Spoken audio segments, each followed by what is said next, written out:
my chess fans, and welcome to Chess Cruncher.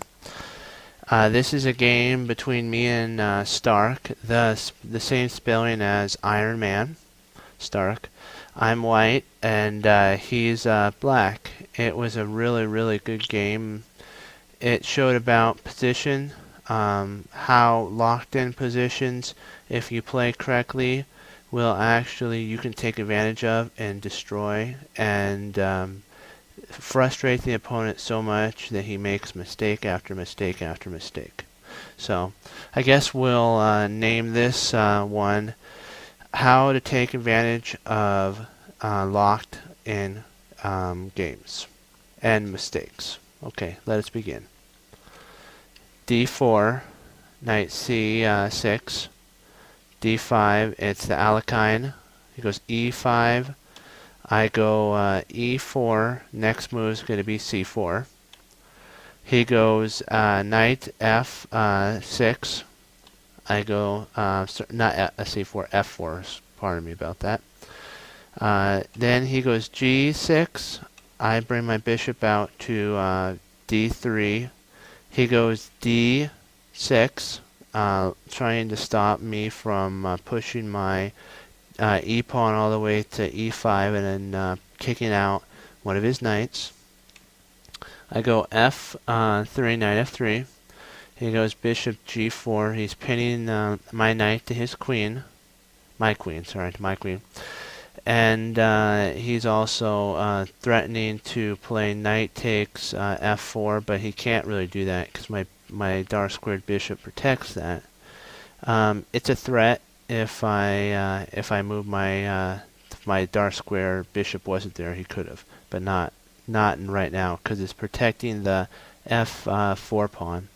I'll show you what I do. I castle. Now my knight at F3 is actually protected by the rook, so it frees up my queen, and I can then now move her anywhere I need to move her.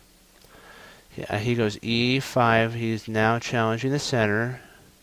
I could play impasse, but I decided that it's not wasn't very good because it will help his defense, and it's just not a very good idea. So what I decided to do is to kick out his bishop.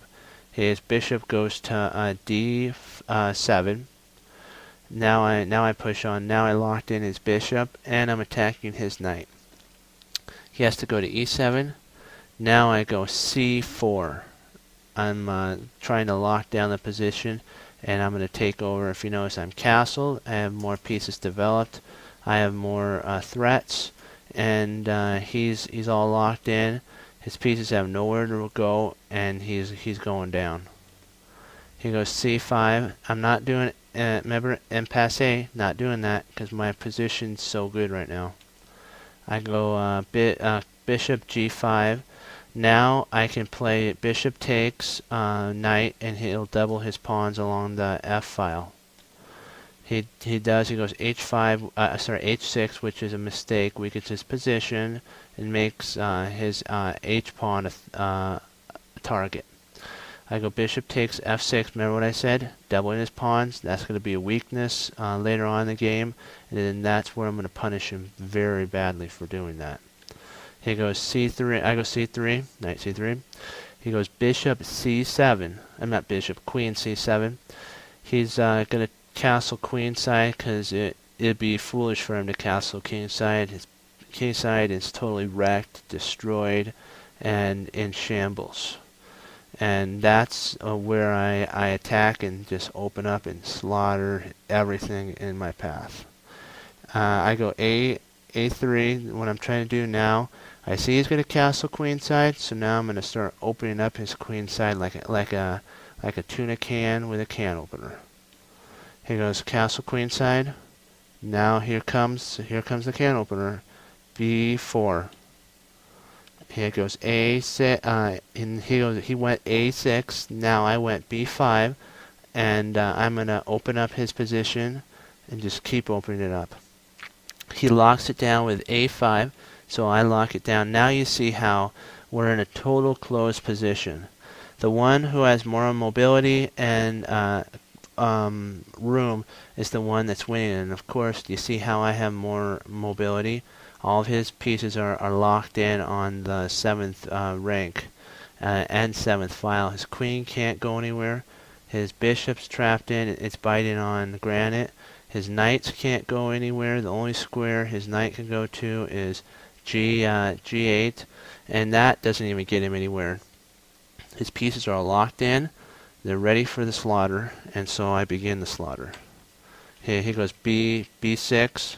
I go knight D2, getting ready to reroute my king in, and I can also bring my. I'm thinking about maybe even sacrificing my knight at A5 to open up the position and get a pass pawn.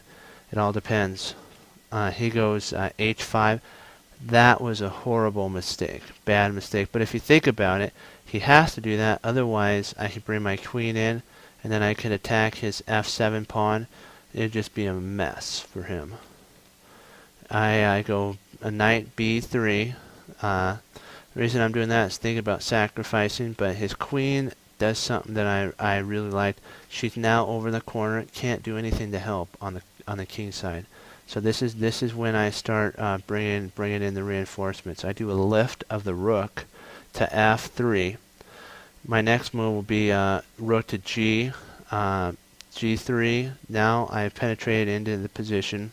He brings his rook from the queen side all the way to G8.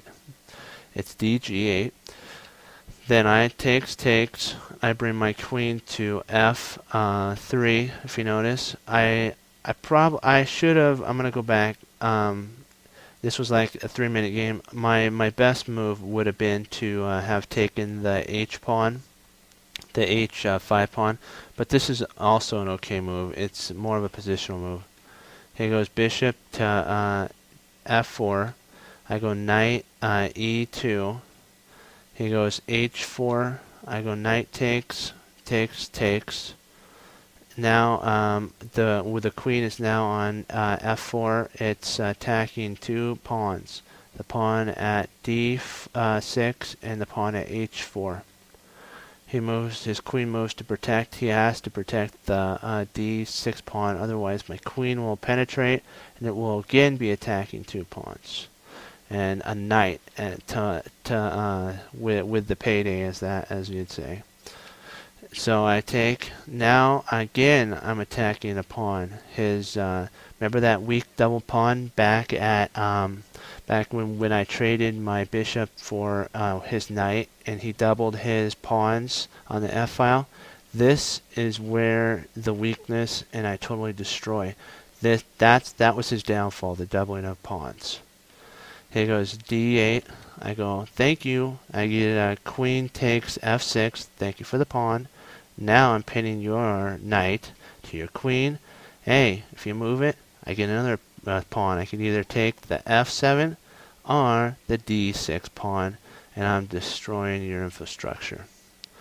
He goes queen F8. So what? You're gonna try to double up?